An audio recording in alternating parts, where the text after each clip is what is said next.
Salut à tous, j'espère que vous allez bien, je suis très content de vous retrouver pour une nouvelle vidéo.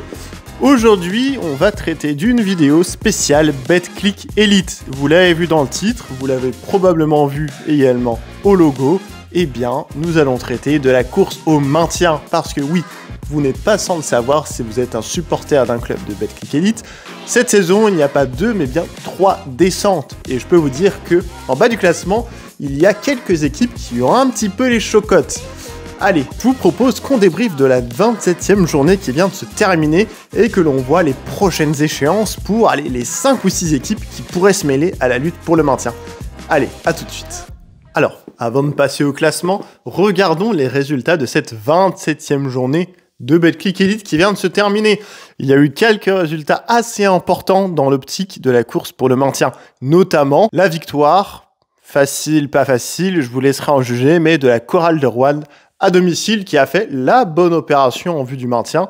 Victoire acquise face aux très faibles Mets 92 qui, eux, de leur côté, ont peut-être tiré une croix, ça y est, définitivement, sur le maintien. Bonne opération pour Roanne, et oui, car dans le même temps, il y avait un match que je pense tous les Rouennais ont regardé. Gravelines, le BCM, concurrent direct de Roanne pour le maintien, accueillait le Portel, le voisin nordiste, pour l'Opalico, le fameux derby du Nord. Eh bien, contre toute attente, on peut le dire, parce que Gravelines était vraiment sur une dynamique excellente, eh bien, c'est bien les Portelois qui sont venus s'imposer à Gravelines après prolongation. Un résultat qui fait les affaires de la Chorale de Roanne. Dans le même temps également, un des autres concurrents, eh bien, l'ADA Blois, malheureusement, s'est incliné après une fin de match houleuse, avec une fin de match un petit peu litigieuse. Blois s'est incliné face au Manceau et se voit relégué à une victoire des Rouennais et de Gravelines. Autrement, on a encore quelques autres clubs qui pourraient, en cas de contre-performance dans les semaines à venir, se mêler vraiment très sérieusement dans la lutte pour le maintien. On peut parler de l'Élan Chalon qui a tout simplement explosé en vol du côté et du CSP Limoges. Très large défaite pour l'Élan Chalon qui s'est incliné de 19 points sur le parquet de Limoges. Maintenant, regardons justement le classement. Comme je le disais, ça se resserre vraiment énormément en bas de tableau et on peut dire qu'il y a, si il y a vraiment 4 clubs qui aujourd'hui jouent véritablement le maintien, la lutte est vraiment très resserrée entre 3 équipes, mais il ne faut pas exclure non plus des clubs comme Chalon-sur-Saône, voire Limoges également, qui, voilà, comme je le disais tout à l'heure, en cas de contre-performance dans les semaines à venir, pourraient trembler jusqu'au bout, jusqu'à la 34e journée, pour assurer leur survie dans l'élite. En termes de classement, ce que l'on peut voir, c'est que Blois commence tout doucement à être décroché. Alors, c'est pas un gros décrochage, puisque les Blésois ne possèdent qu'une victoire de retard sur Roanne et sur Gravelines. Mais voilà, une victoire, sachant qu'il reste 7 matchs à jouer et un calendrier, on y viendra, pas forcément évident. Eh bien, une victoire, ça peut être beaucoup. Ça peut être beaucoup. Et ce qui va compter, et ça aussi, on le verra par la suite, ce sont justement les confrontations directes et le point avérage qu'il pourrait y avoir en cas d'égalité à 2 ou à 3 et qui pourrait avantager ou non certains clubs. La Chorale de Roanne, juste devant Blois, à égalité avec Gravelines. Et vous allez le voir, on a un calendrier sur les 5 derniers matchs et sur les 5 prochains matchs, eh bien, où tout pourrait se dessiner dans ce mois d'avril. Et c'est pour ça que je fais cette vidéo. Peut-être bien qu'à la fin du mois d'avril, eh bien, nous saurons quels sont les 3 clubs qui joueront en Pro B l'année prochaine. Car oui, on peut le dire, on peut tirer un trait sur le maintien côté Boulogne-Levallois. Les Mets 92 qui n'ont que 4 victoires en 27 matchs. Il reste 7 matchs à jouer. Difficile pour eux d'imaginer les voir remporter plus de 3 matchs, sachant qu'ils ont 5 victoires de retard. La Messédite, d'autant plus que leur capitaine Lao Konaté a été convoqué par l'équipe de France 3-3, ce qui fera donc aux Mets encore un joueur de moins. Je vous propose de commencer par les premiers en partant de la fin. Alors, blague à part, oui, c'est bien les Mets qui sont derniers. Alors, quels sont les 5 derniers matchs des Metropolitans 92 ? On peut déjà voir qu'il y a du vert, il y a donc eu une victoire qui a été obtenue à domicile face à Dijon. Un Dijon, il faut le reconnaître, qui a été amputé vraiment de plusieurs joueurs. David Olson n'était pas là, Ahmad Caver n'était pas là, Cameron Hunt s'est blessé en cours de match et n'a pas terminé la rencontre, et puis il devait y avoir également un ou deux autres absents. Autre match, eh bien voilà, les Mets 92 sortent d'une large défaite, une plus ou moins large défaite obtenue sur le parquet de la Chorale de Rouen. Ils ont perdu également à Limoges, assez largement, et les 10 points sont assez flatteurs, et puis les Mets 92 se sont aussi inclinés, cette fois à domicile face au SLUC Nancy, et enfin en déplacement à Monaco. Passons maintenant au club qui est juste au-dessus, les 5 derniers matchs de l'ADA Blois. Eh bien, Blois, ça fait vraiment très mal. Sur les 5 derniers matchs de Blois, pas une seule victoire. Alors certes, il y a eu des courtes défaites. On peut dire à un certain stade de la saison que des courtes défaites peuvent être des résultats encourageants, mais on peut plus parler de ça, on peut plus tenir ce discours du côté de l'ADA Blois. Il reste 7 matchs, il y a une victoire de retard sur le premier non relégable qui est Gravelines. Il y a un besoin impératif de remporter des matchs pour l'ADA Blois. Et avoir perdu ces 5 derniers matchs montre que quand on regarde ces matchs, eh bien, il y a eu un premier déplacement à Gravelines, défaite de 9 points, un concurrent pour le maintien. Une réception à domicile du Paris Basket avec une courte défaite. Alors certes, Paris Basket fait office d'épouvantail, mais à domicile, quand le score il est serré, on aurait pouvoir aimé s'appuyer sur une salle en fusion, un jeu de paume totalement incandescent pour pouvoir renverser des montagnes. Malheureusement, ce n'a pas eu lieu. Surtout que le match d'après, tu vas chez le promu Saint-Quentin, qui n'est pas vraiment un promu, tu perds encore. Tu vas au Portel, une équipe qui, sur le papier, était destinée à jouer le maintien. Il s'avère que les Portelois jouent les playoffs cette année. Tu perds encore de 5 points. Donc vraiment, les marges sont vraiment très courtes. Et enfin, ce week-end, les Blaisois recevaient Le Mans. Un match, alors je dirais pas que c'était le match du dernier espoir, mais il fallait vraiment le prendre, et fin de match litigieuse, et les Blaisois s'inclinent d'une courte tête encore de 2 points. Donc même les matchs qui semblent être à leur portée, où Blois est dans les matchs, malheureusement la pièce ne tombe pas du bon côté, et j'ai bien l'impression que c'est le signe d'une équipe qui ne va pas bien et qui est destinée à rester dans la zone de relégation, surtout avec 3 descentes cette saison. Ça sent, mais ça sent vraiment pas bon pour l'ADA Blois, malheureusement pour eux. Côté de la Chorale de Rouen, désormais, mon club, le club que je supporte, et bien sur les 5 derniers matchs, il y a eu 2 victoires. Il y a eu l'effet électrochoc après l'éviction de Jean-Denis Choulet, puisque au sortir de son éviction, la Chorale recevait le Portel et s'est imposée par la plus petite marge de 1 point face aux Portelois. Une victoire ô combien importante pour conserver de l'espoir dans l'optique de jouer le maintien pour la Chorale de Rouen. Puisque ensuite, il y a eu 3 défaites. Une défaite, malheureusement, très difficile à encaisser, de 9 points face à Gravelines. Et on sait que le point avérage aura son importance.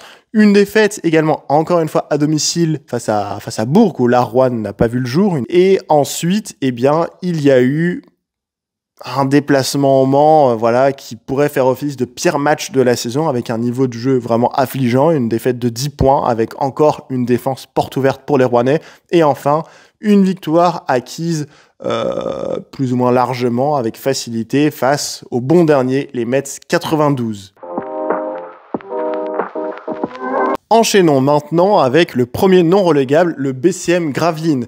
Depuis la reprise en main de l'équipe par Jean-Christophe Prat, le BCM Gravelines affiche presque un risque d'équipe qui pourrait être play-offable. Malheureusement, sur les 5 derniers matchs, il n'y a qu'une seule victoire pour le BCM. À vrai, il faut le dire, leur calendrier sur les 5 derniers matchs était tout sauf facile, avec des rencontres face à Monaco, Paris ou notamment l'Asvel.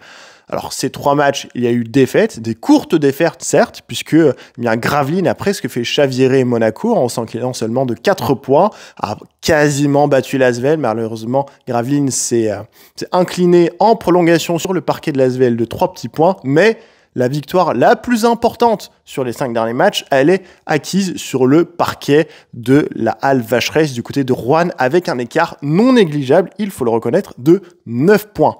Et enfin, l'Opalico, qui a eu lieu ce week-end, a vu Gravelines s'incliner, encore une fois, après prolongation, après avoir fait une belle remontada. Mais au final, ce qui compte, ce n'est pas la remontada, mais c'est plutôt le résultat final. Et on peut le dire, Gravelines a perdu face au Portel.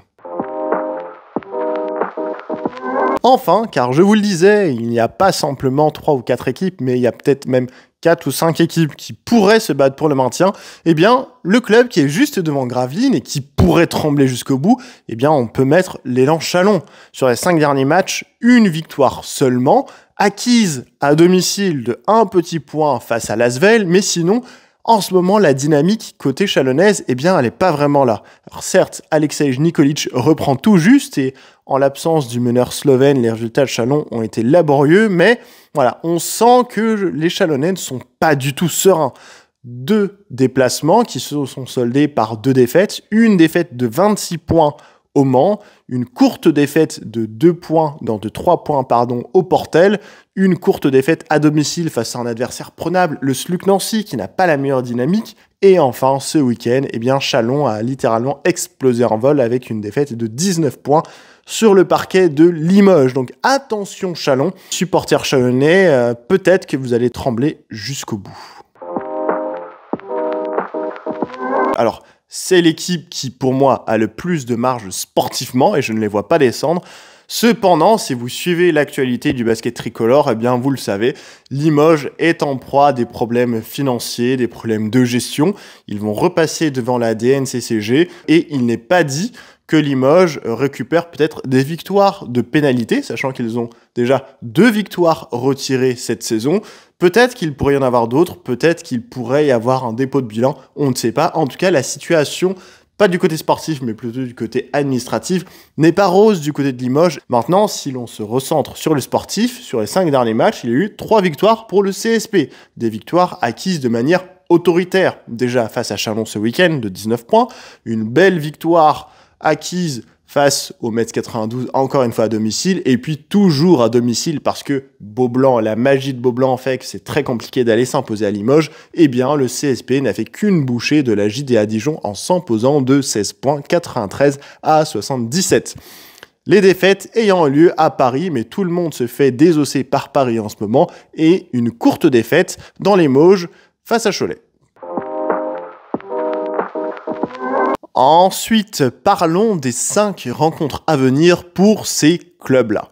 Je ne m'épiloguerai pas longtemps sur les Metz 92, car vous l'avez compris, il est très probable que les Metz descendent, c'est même quasiment acté, mais voilà. Pour la forme, le calendrier qui attend les Metz, eh bien, il va y avoir un déplacement au Portel, la réception de Chalon, un déplacement au Mans, et enfin, ils vont terminer le mois d'avril par 2 réceptions, celles de Bourg et de Strasbourg.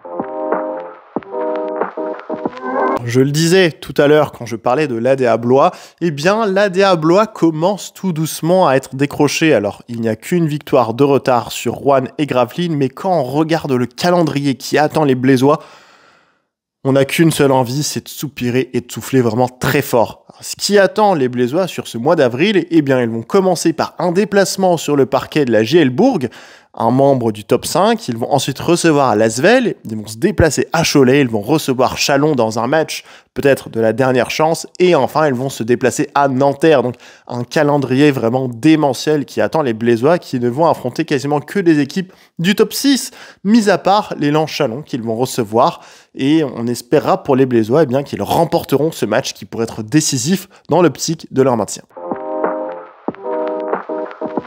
Parlons maintenant de la chorale de Roanne.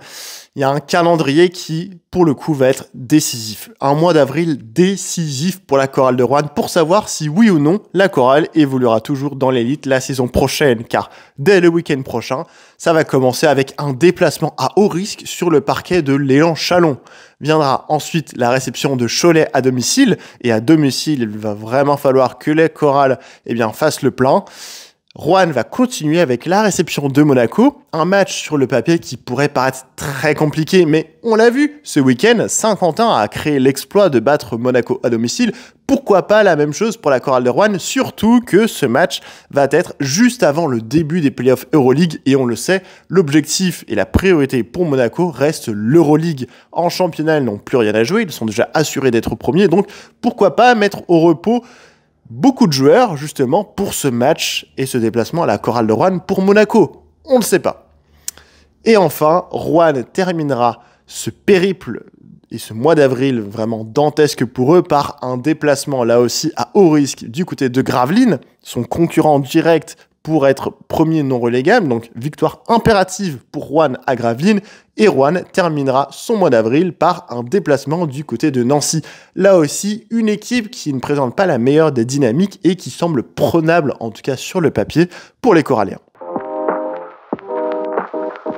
Ensuite, justement, parlons du BCM. Alors, les 5 prochains matchs, ils vont commencer par 2 déplacements sur les parquets de Cholet et Strasbourg, 2 équipes à la lutte pour les playoffs, même si les playoffs sont très bien embarqués pour les Choletais. Gravelines va avoir le match le plus important de sa saison, on peut le dire à ce moment-là de la saison, avec la réception de la chorale de Roanne. Ce sera le 20 avril et je vous invite à cocher ce match dans votre calendrier. Ensuite, déplacement à Beaublanc, à Limoges, et enfin, les Gravelinois termineront leur calendrier et leur mois d'avril par la réception de Bourg-en-Bresse. Il commence à y avoir de la redite, mais les 5 premiers matchs de Châlons, vous l'aurez compris, dès le week-end prochain, il y a un importantissime Châlons-Roanne qui va se disputer. Un match que les 2 équipes doivent absolument gagner. En cas de victoire face à Roanne, eh bien Châlons aurait quasiment assuré son maintien. On va pas dire le contraire. Et ensuite, les Chalonnais vont se déplacer chez les Mets 92, qui sont totalement en roue libre. Donc, ce sont vraiment les 2 matchs qu'il faut prendre pour Châlons pour assurer son maintien. Et le reste du mois d'avril, eh bien, il y aura la réception de Nanterre, un déplacement à Blois, qui pourrait être décisif si jamais Châlons venait à perdre ce week-end contre Roanne. Et enfin, Châlons recevra l'épouvantail parisien. Les Limogeaux vont débuter leur mois d'avril par un déplacement à Pierreratte, à Saint-Quentin, dans un match vraiment qui va être hyper intéressant entre 2 équipes solidaires et rugueuses. Les Limogeaux vont ensuite recevoir Monaco pour un match de gala à domicile. Ils se déplaceront ensuite à Nanterre et ils termineront leur mois d'avril par 2 réceptions abordables face à Nancy et enfin face à Gravelines. Maintenant, je l'ai mentionné tout à l'heure, ce qui va compter également à la fin du championnat, ce sera potentiellement les confrontations directes entre les clubs, voire le point-avérage. Alors, j'ai recensé déjà quels étaient les points-avérage entre les différents clubs, comme ça vous donnera une vue d'ensemble au final de vraiment quels sont les enjeux en cas d'égalité à 2, voire même à 3. Ce que l'on peut dire, c'est que, bon, voilà, on sait que normalement le CSP est à l'abri, sauf problème administratif, mais sportivement, en tout cas, le CSP a une longueur d'avance, on va pas dire le contraire, et en plus, le CSP possède le point-avérage sur tous les clubs qui luttent pour le maintien, à condition de ne pas perdre le point-avérage face au BCM Gravelines, puisque au match aller, le CSP s'était imposé de 4 points. En ce qui concerne l'élan Châlons, l'élan Châlons est plutôt bien. Il est plutôt bien.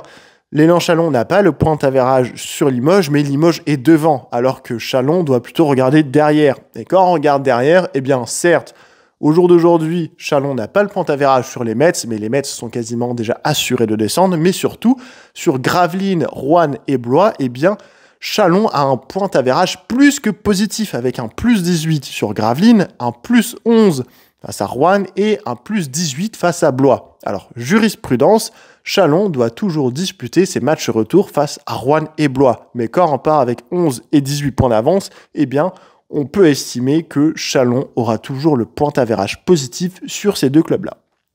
Gravelines, maintenant.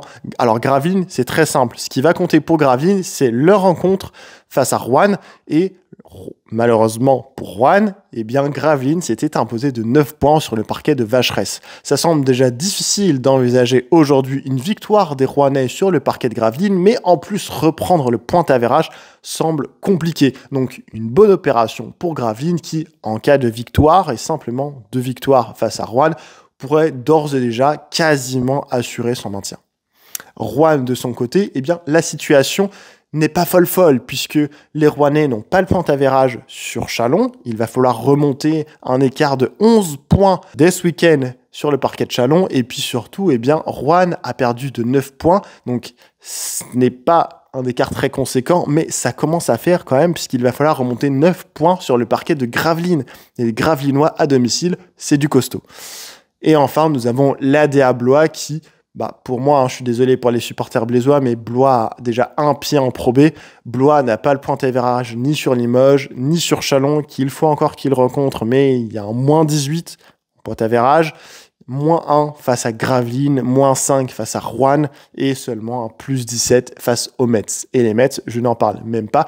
La messe est dite pour les Mets. Voilà, on arrive à la fin de cette vidéo. J'espère que ça vous permettra d'y voir plus clair et surtout, j'espère que vous avez compris l'importance du mois d'avril qui va avoir lieu pour ces 5 ou 6 clubs à la lutte pour le maintien. Certains clubs vont s'affronter, ça commencera dès ce week-end avec Chalon qui va recevoir Rouen et puis dans ce même mois d'avril, eh bien nous aurons des Blois qui va rencontrer Chalon, nous aurons également Gravelines qui va affronter Rouen et bien à la fin de ce mois d'avril, nous devrions déjà savoir quels sont les 3 clubs qui vont descendre en Pro B l'année prochaine et j'ai même envie de dire que les Mets sont déjà assurés d'être en Pro B, Blois n'en est vraiment pas très loin, Blois a un pied voire 2 orteils en plus en Pro B. Et enfin, Rouen est en assez mauvaise posture. Et si je devais pronostiquer les 3 clubs qui devraient descendre, eh bien, j'ai l'impression que ce sont tout simplement les 3 relégables d'aujourd'hui, les Mets, Blois et Rouen. Maintenant, on espère pour ces clubs-là eh bien, que je me trompe, mais l'avenir nous le dira. Et puis, je vous dis à très vite pour de prochains résultats comme ça. Et si ça vous intéresse que je fasse une course de la même manière pour les playoffs, eh bien, n'hésitez pas à me le dire sous les commentaires. C'était Ben. Je vous dis à très bientôt. Bye bye.